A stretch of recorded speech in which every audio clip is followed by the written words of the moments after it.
We're going to have a talk today by Lawrence Crowl, who's very involved in standardizing C++ in the push for the C++ OX standard. He's going to be talking about some of the new features that are coming up in the C++ standard. He's going to be building on the talk that Matt Ostern gave a couple of weeks ago. And here he is. Thank you. Am I live? Yep, okay. The first thing I want to clarify is what the standard is trying to do. Extend the language in a new domain so that application areas that were formerly not standard and difficult would be, you could write portable programs for. Enable programmers to write better programs and to try and preserve some source level compatibility. The one thing you will not see on this list is fix the language. Because, as it turns out, that if you have your pet peeve and you try and fix it and you follow that through, you often end up breaking significant source compatibility or breaking the way people want to write programs. So fixing is very difficult. Now, the standard is trying to do that, but in some cases, if it promotes these other two goals, but other than that, we're pretty much not trying to change what's there. This talk, I'm going to try and hit the 6 major primary features that are in this next C++ standard, go over those in outline. So this is not a detail, this is an outline. And then I'm going to sort of skim over the rest of the features and give you an idea of where they are not in the standard in terms of likelihood. Most talks don't have a whole slide related to disclaimers, but I'm going to give it to you. One is, most of this talk is a lie, and what isn't a lie will be a lie later when they change the standard. So what I want you to take away from this talk is the kinds of things that are happening and a checklist of things you might want to investigate further. And because there's a lot to go through, I'm going to ask that you hold questions to the end unless it's a clarification for what's on the slide.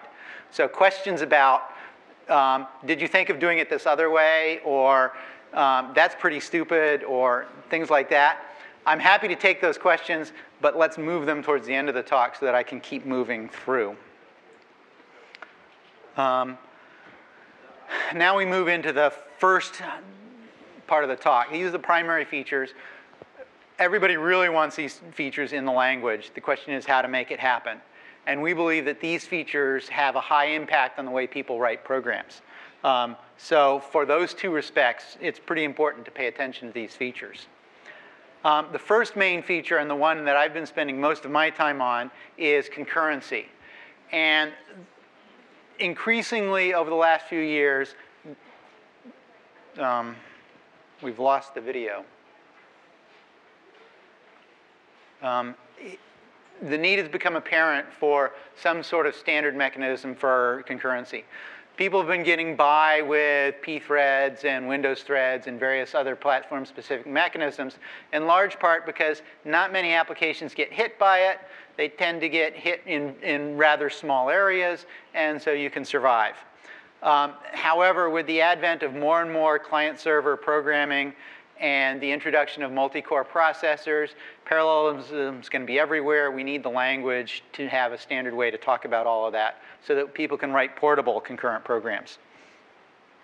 The main thing we're doing is standardizing the current environment. There are a lot of good ideas for parallel programming. They're all over the map, and everybody has ideas of why theirs is better. And it's probably true, but we can't afford to chase what isn't well supported by the operating systems.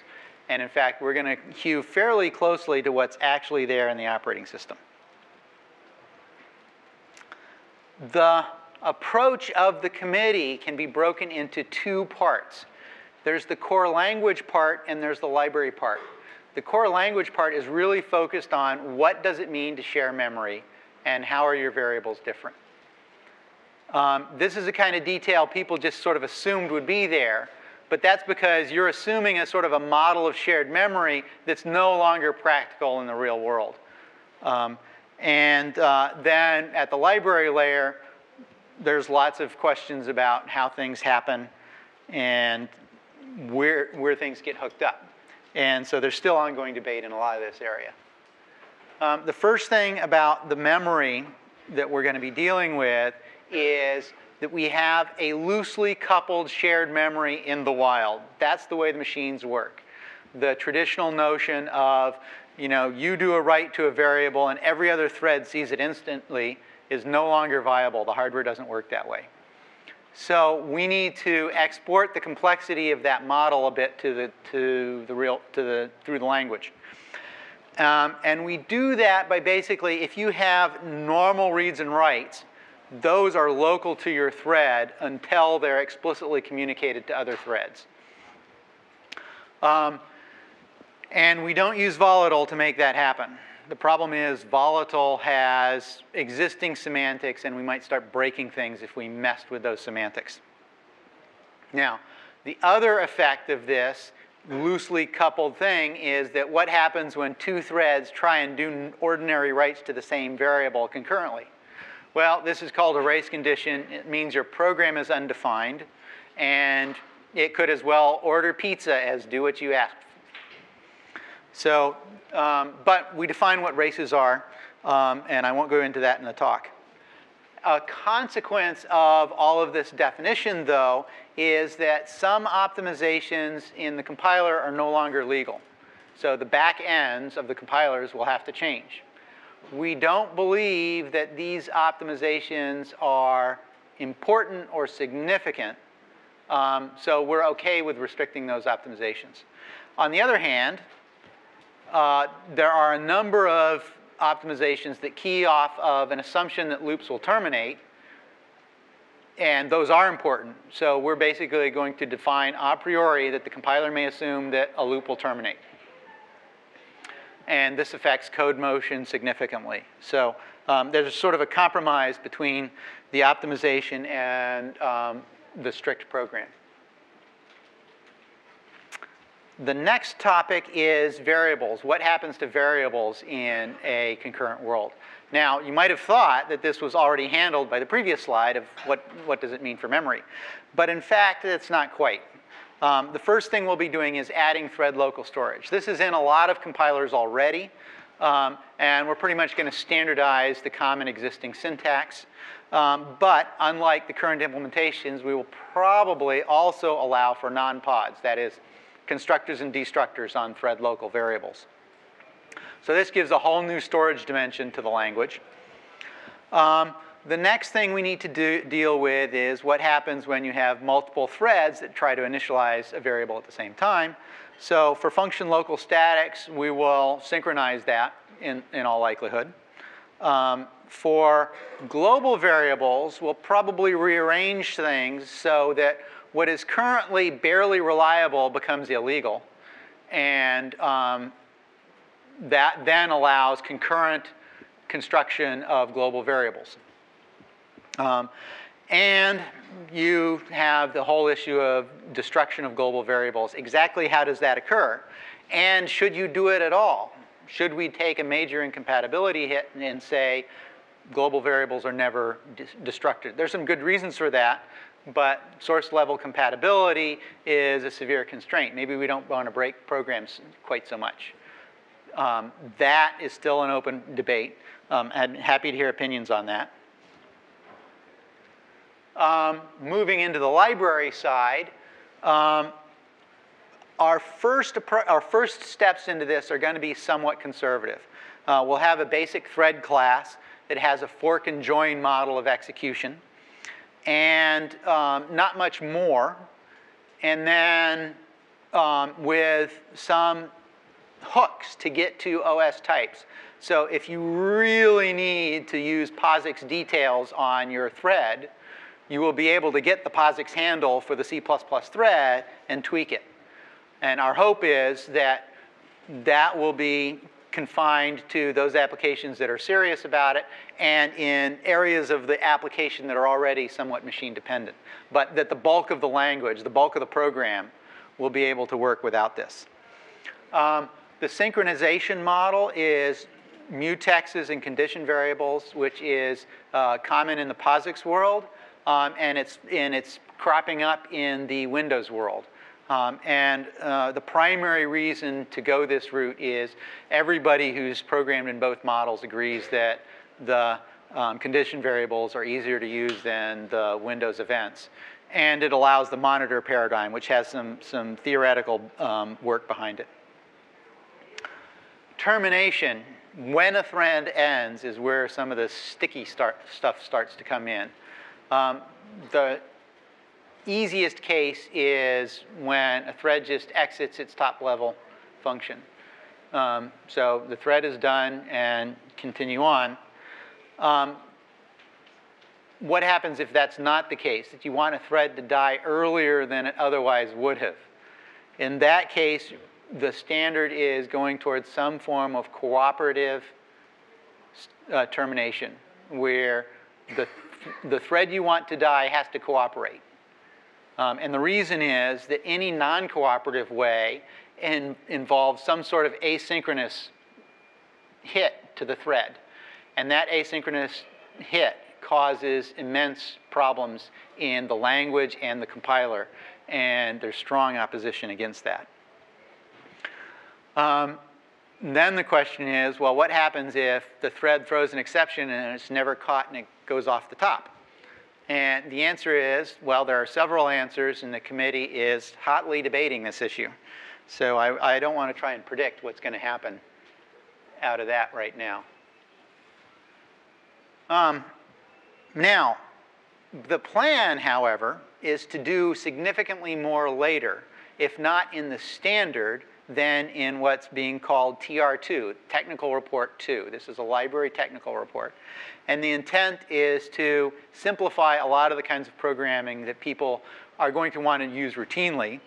Thread pools, values with joins, futures, parallel iterators, all kinds of stuff. The reasons for deferring this work sort of add up. And I don't want to there's no one reason you can point out, but there's a lot of little reasons. The next major feature is called concepts. Think of this as type checking for templates.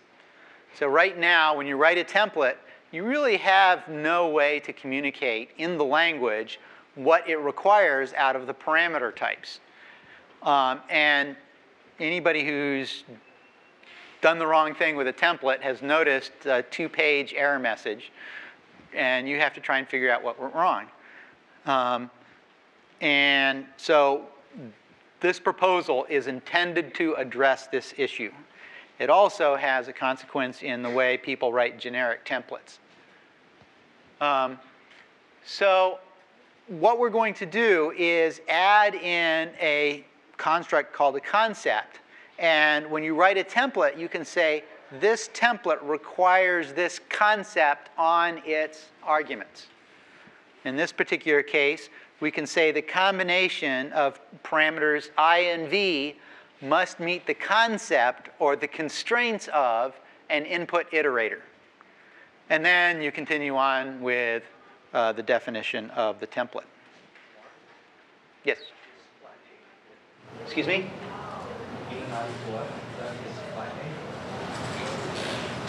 Yeah, that's an exclamation point.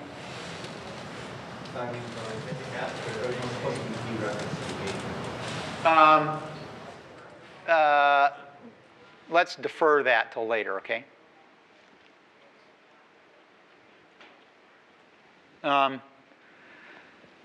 So we have templates, we have concepts, and how do you write a concept? Well, a concept looks very much like a template. The only difference is that the contents of the concept are basically a signature of the operations that you need to apply. And these operations don't necessarily have to be member functions. They could be free functions. But those signatures sort of have to exist so that the template that uses them can be assured that it's available at the time when the person writes the template. So right now, when you write a template, there's no real type checking until it's off in the user's hands. With concepts, you'll be able to check ahead of time at the point where you write the template before you ever give it any client type, any parameter type. As you might suspect, you can compose these requirements, these concepts into, build upon previous concepts. Now, there's this little keyword up there called auto. And that is because of a third notion in concepts, and that's the concept map. So if you have concepts and you have types, how do you connect the two? Now, for auto, that handles the case where the two have an obvious mapping.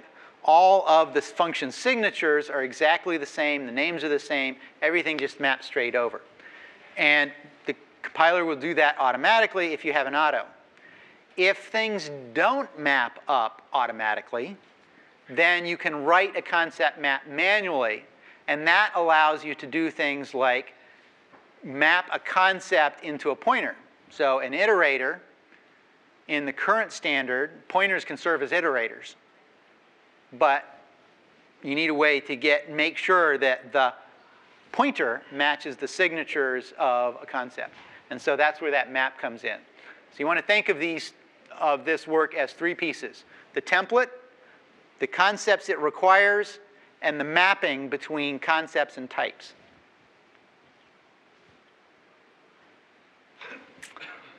The next major feature technically is called R-value references. But more generically, you want to think of this as move semantics. And what it's trying to do is address a problem with the way people write C++ now, in that the natural way to write a number of things results in a lot of copying. And as objects get bigger and you pass more and more parameters, this can result in substantially more copying. And you often really don't need the copying. And sometimes it's wrong, like when you have a lock or certain other things like that. And so we'd like to be able to write code in which we don't copy things, but instead we have a conceptual move of the information from one variable to another. Not a copy of the information, but a move of the information. The information is drained from the old object. In some ways, you can think of this as doing for copying what mutable did for const.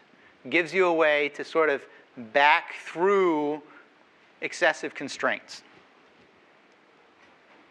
And as I mentioned, the R-value references are the mechanism we use to achieve the move semantics.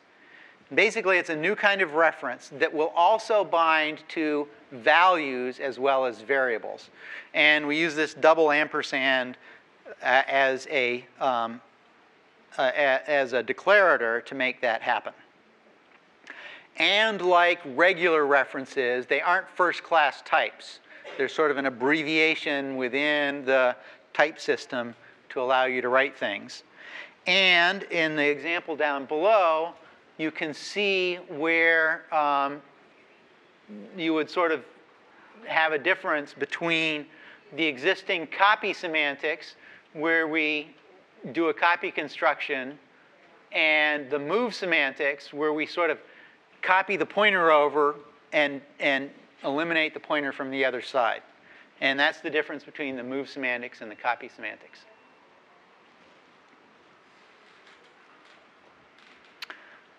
Sort of the classic example of where this move semantics helps out is in swap.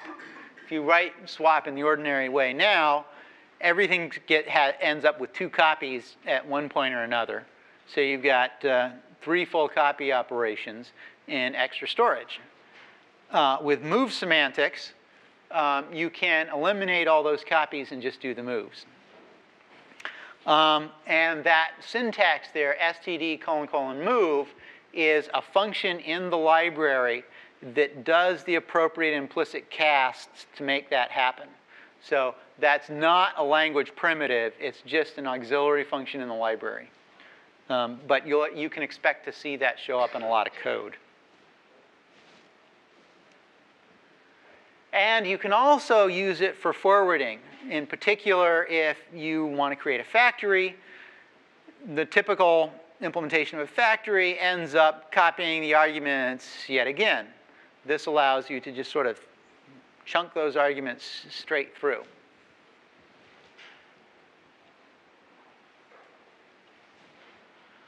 The next thing we have is constant expressions in the language. So right now we have constant expressions, but they're really confined to basic type, basic operators, and anything else isn't constant. The problem we have is that particularly within the context of template programming, you really want sort of a generic facility for constants. So macros don't work well in templates, and if the standard defines a numeric limits that everybody knows it's constant, but because of the definition of language, it's not constant. And that's a bit of a problem. The fact that certain types aren't constant and certain expressions aren't constant means that the standard library is sort of written with vague words where everybody knows how they want to implement it, but they don't really want to standardize the sort of quirky way it's implemented. So there's sort of notional types that are manifest as either an enum or an int or something like that. But probably the most important reason is user-defined literals. People would like to write their own type for, say, a probability and be able to write a user-defined compile time literal that could potentially get baked into ROM. There's no way to do that in the current language. And this mechanism lets you do that. So here's the simple syntax. We've introduced a new keyword, constexpr, and you can provide that as a function specifier, and that says the intent here is that if the argument to this function were a constant, then the function itself would be a constant. And the way there's a syntactic restriction that the body of the function must be a single return statement with a constant expression. So the compiler can validate that you are correct by assuming that arg is a constant and then seeing if the return expression matches all of the rules for constant expressions in the language. And if it doesn't, it will provide a compiler error. But you're not restricted to using this function on constant arguments. You can use it on variable arguments, but the resulting function call won't itself be a constant expression. So we can push that through, but you might get silent place in your expression where the constantness of it has been dropped. And you can prevent that by declaring a variable to be a constant expression. And that says, I expect this to be constant. Warn me if it isn't. And it all follows through. And the bottom case is where that has failed to happen, where we get an error because beta is a variable, it's not a constant. And so that stops us as we move on through.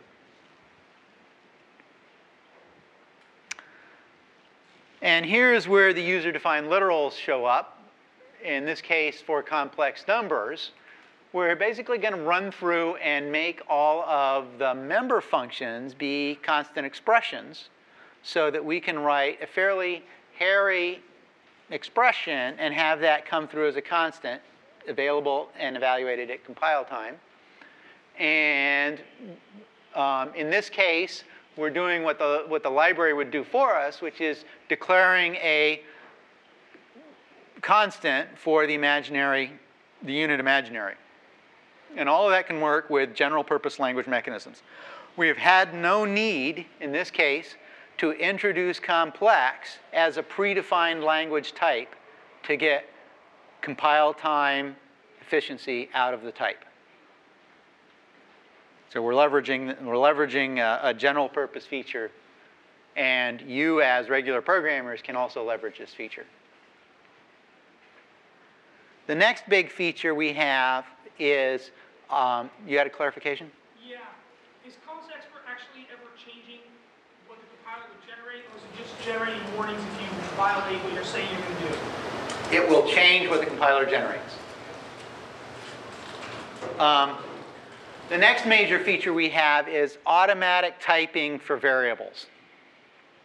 So the compiler right now does an awful lot of type inference in the process of doing an expression.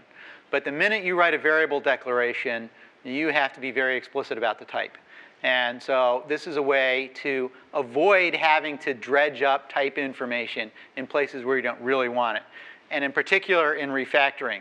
If you have the top expression, you're looking at doing some investigation to see what the type is and how to declare any variable if you want to avoid doing the duplicate call. And now, with reusing a very old C keyword, we can make that happen automatically for you. That helps when you're declaring variables, but we can also get information from expressions, which helps template writers avoid having to ask more information out of the user than necessary.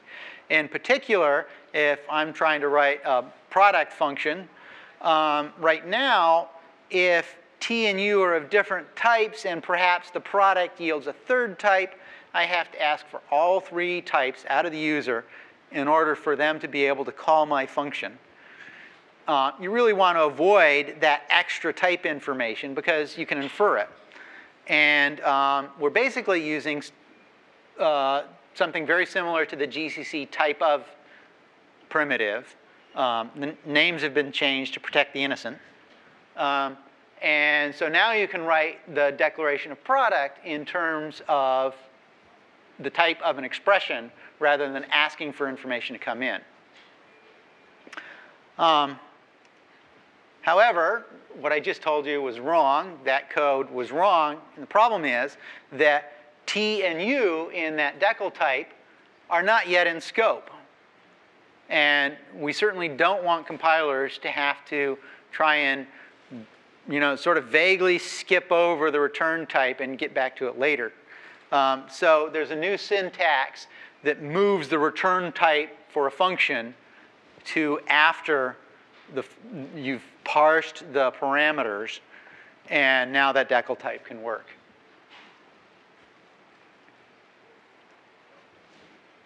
The next major feature of the C++ language is garbage collection.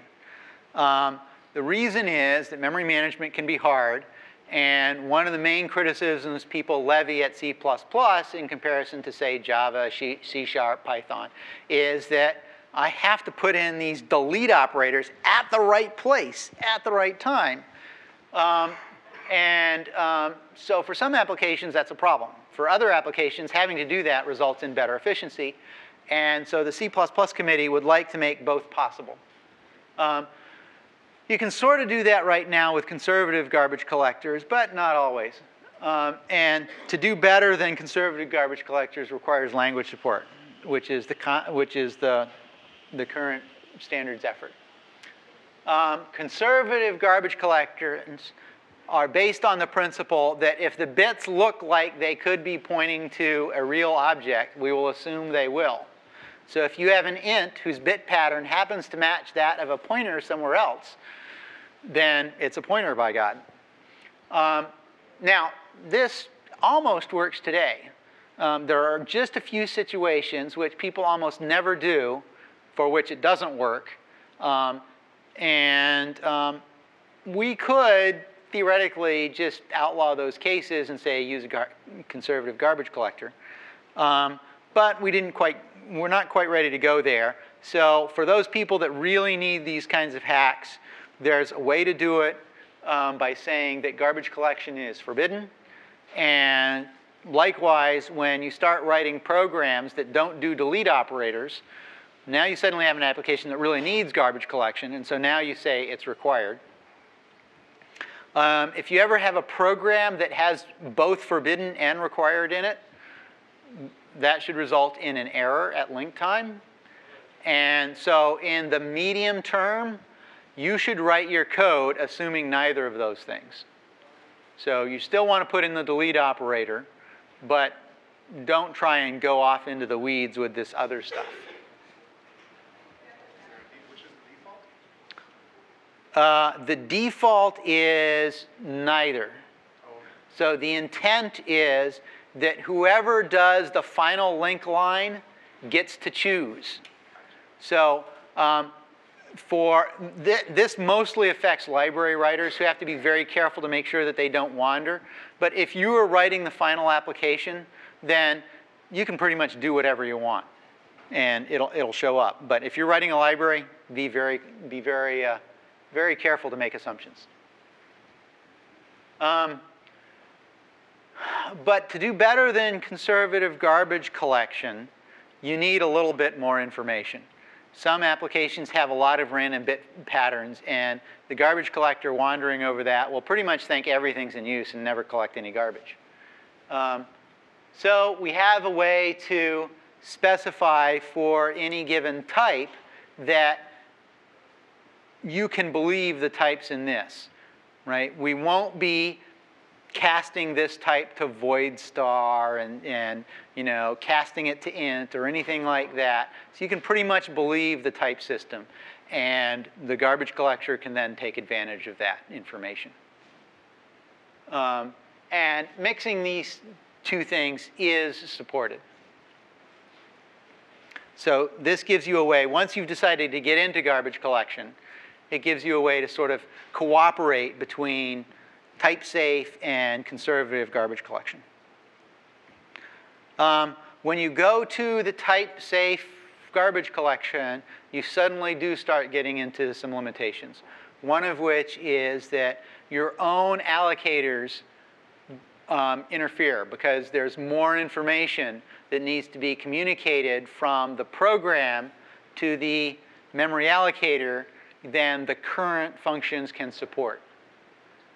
And so without a mechanism to communicate that information, it's not going to work. And right now, there's no sort of finalization facility. And maybe there will be, and maybe there won't. So that's it for the major features. And I know I've been sort of breezing through this at lightning speed. But there's a lot of other features we're going into. And these features have varying status. So your favorite feature might not make it, and it'll show up on this list, possibly. And for those of you that are color challenged, you want to pay careful attention to the bullet. The shape is different depending upon the status. I particularly want to highlight the bottom one, which is deferred to technical report work. What this means is that it won't be in the next C++ standard, but it may be in a technical report, which is sort of an optional part of the standard.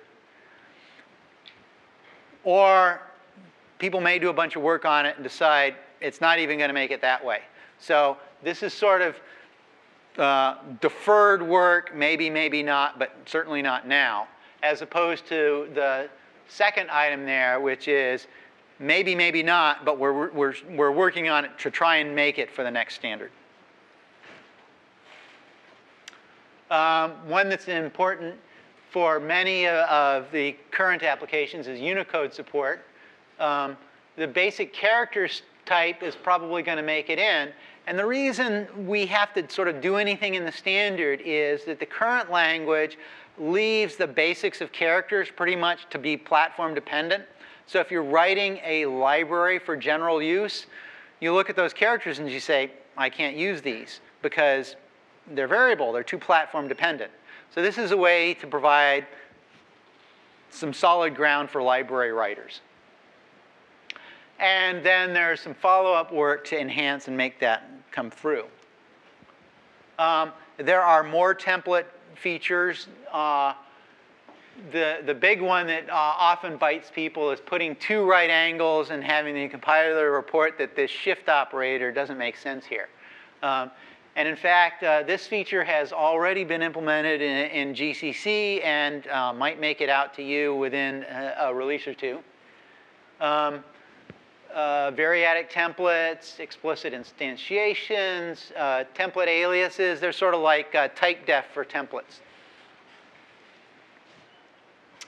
Some of the types in the language are excessively weak for what people would like to do. Enums will fall apart into an int on the first hint of danger. And sometimes you don't want that at all. And then sometimes you'd like to have a type that has all the operations of an int, but isn't really an int because you want to overload on it. And so there's work on that as well. There's a fair amount of work trying to generalize classes. So right now, classes work generally fairly well, but there are some weaknesses, particularly with constructors. So you have to repeat a lot of constructors where you would like to factor out some common code. Initialization in a couple areas is kind of obscure and unclear.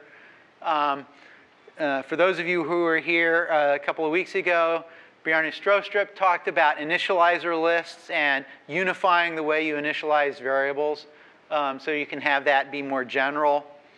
There's proposals right now. There's sort of full classes and plain old data, and there's this sort of big gap between them, and you either are or you aren't. And sometimes that requires restrictions that aren't really there. So let's relax those. Controls of defaults, forwarding constructors to base classes or to other constructors. Work on all of those. Likewise, identifier lookup and access to members is a bit difficult right now. Been extended in a couple areas, and there's existing work on others of those. Explicit virtual overrides means if you have a base class with a bunch of virtual functions and you want to add in one more virtual function into the override mix, well, in a derived class, well, you can't do that because adding in one function creates a new scope, and you only have that one function unless you go through and you write all those functions and then call the parent one. So you end up having to create a lot of functions where you would rather not. Argument-dependent lookup, if you don't know what that means, well, there's some problems with it, and we're trying to fix it. The next thing is C99 compatibility. The C++ standard was formally adopted in 1998, finalized in 1997, which was before the C standard was finalized. And this is sort of playing catch up.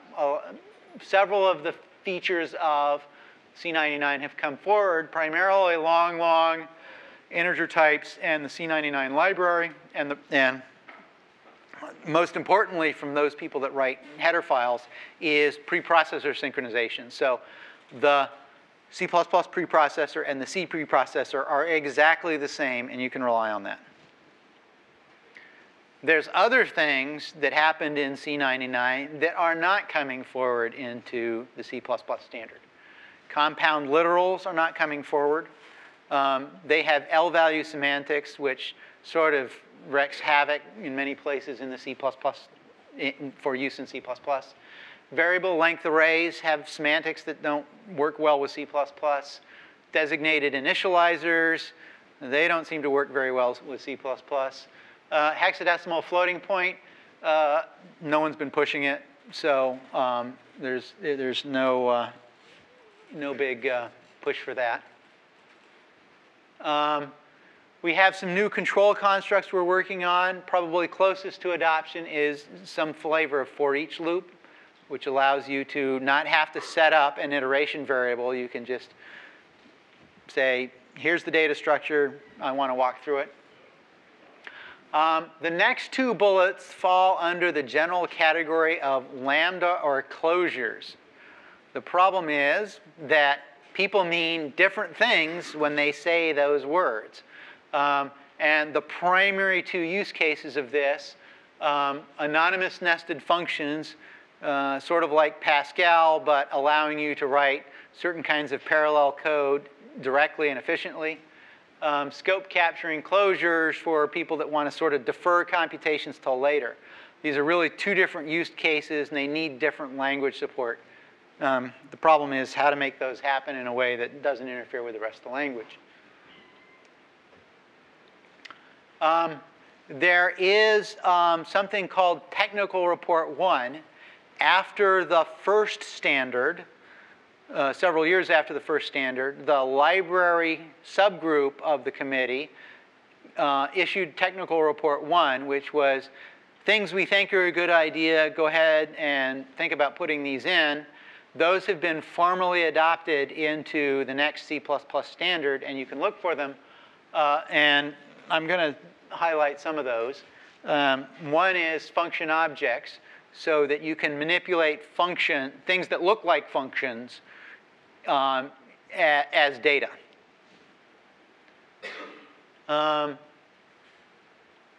There's also been several proposals for things that affect how you talk with the rest of the system. In particular, alignment of variables and types so that you can talk with system-defined things. Probably the biggest example right now is some of the SIMD instructions on the Pentium SSE. They require 16-byte alignment, which isn't natural for some of the operations. There's libraries to deal with file systems, networking, and shared memory. There's proposals for C++ modules that try to do some more of the typing and scoping more aggressively ahead of time. That work has been deferred to a technical report. There's a significantly less ambitious proposal to support dynamic libraries. That proposal is iffy. Everybody's been using assert.h macros for quite a while. The question is, can we do better than that? Static assert does those kinds of things at compile time so that you'll get a compile time warning if you fail to meet those. A significantly more aggressive proposal for contract programming or function preconditions is not going to make the standard, may make a technical report.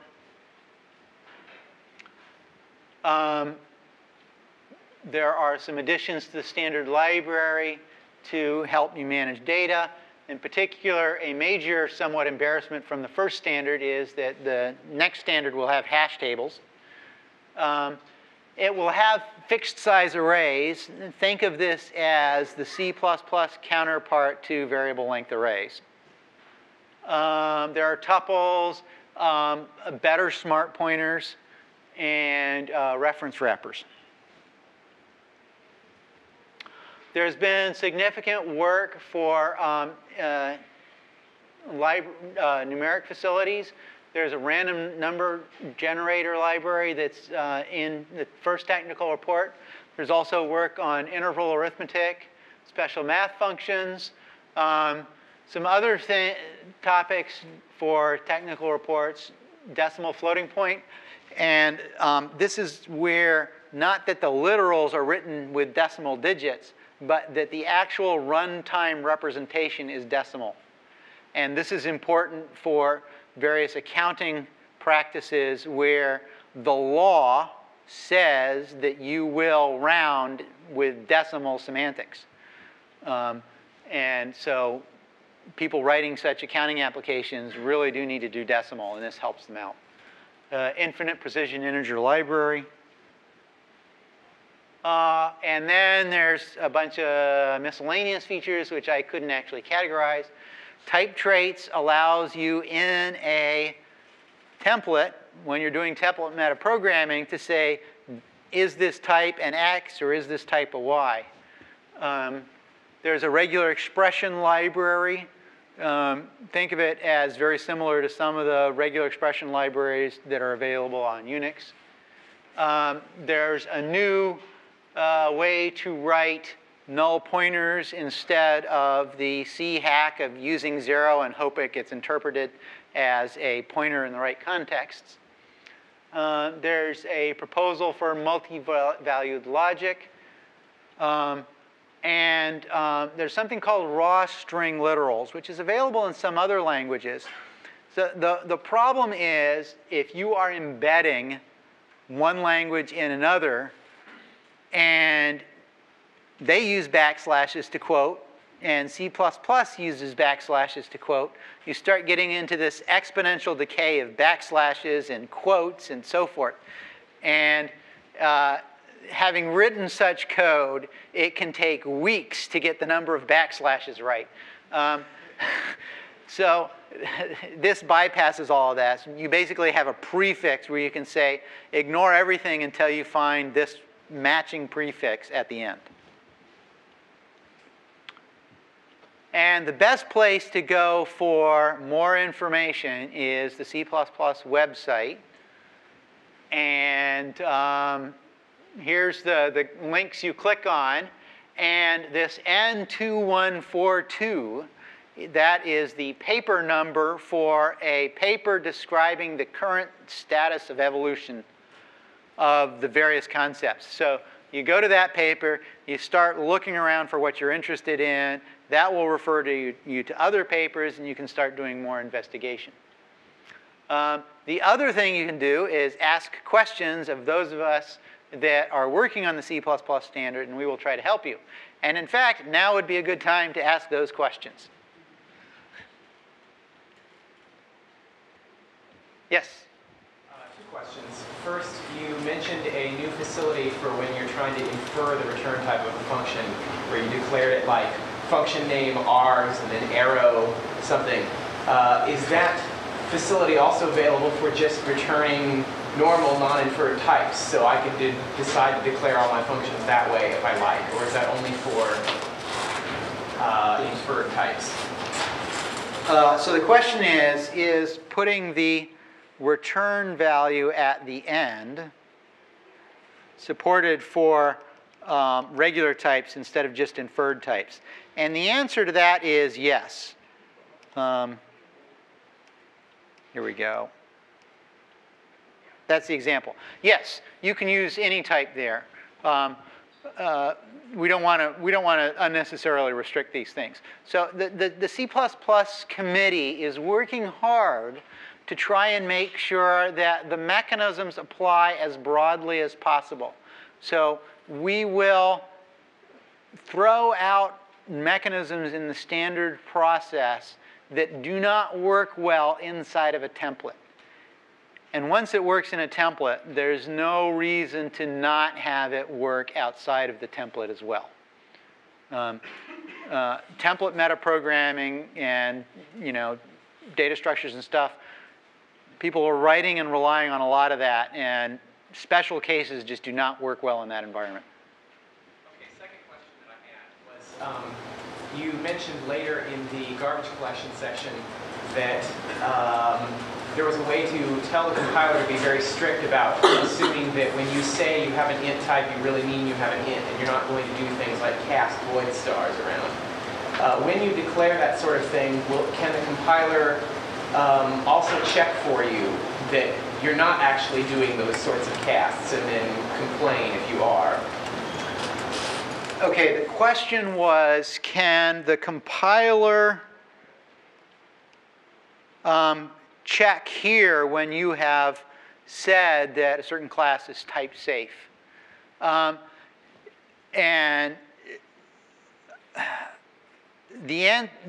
so the way this works is that the runtime garbage collector will, if you have, say, a struct, and one of the fields of a struct is an int, it will believe you when you say that that is an int, and it will not look at those bits for a pointer.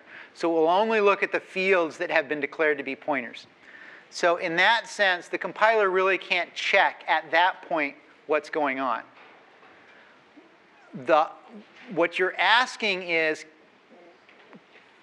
that in combination with the compiler checking to see if you're being strict with the use of the types as the C++ language defines them.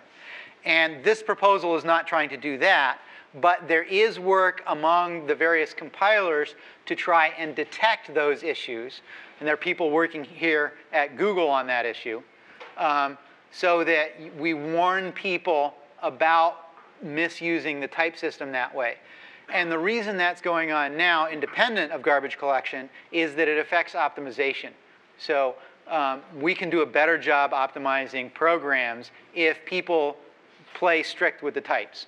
And so we want people to know when they're not doing that. So independent of the garbage collection issue, you will find more and more compilers trying to help you avoid those kinds of type machinations. With the automatically inferred function return types, why can't we just use auto? The question was, with the automatically inferred function return types, why can't we just use auto? The problem is that as a type specifier, the auto doesn't work very well because the function is the type. The return type is part of the function. So what's it going to infer it from?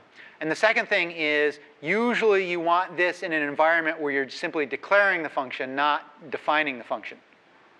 So sort of auto's the wrong place to make that work out well.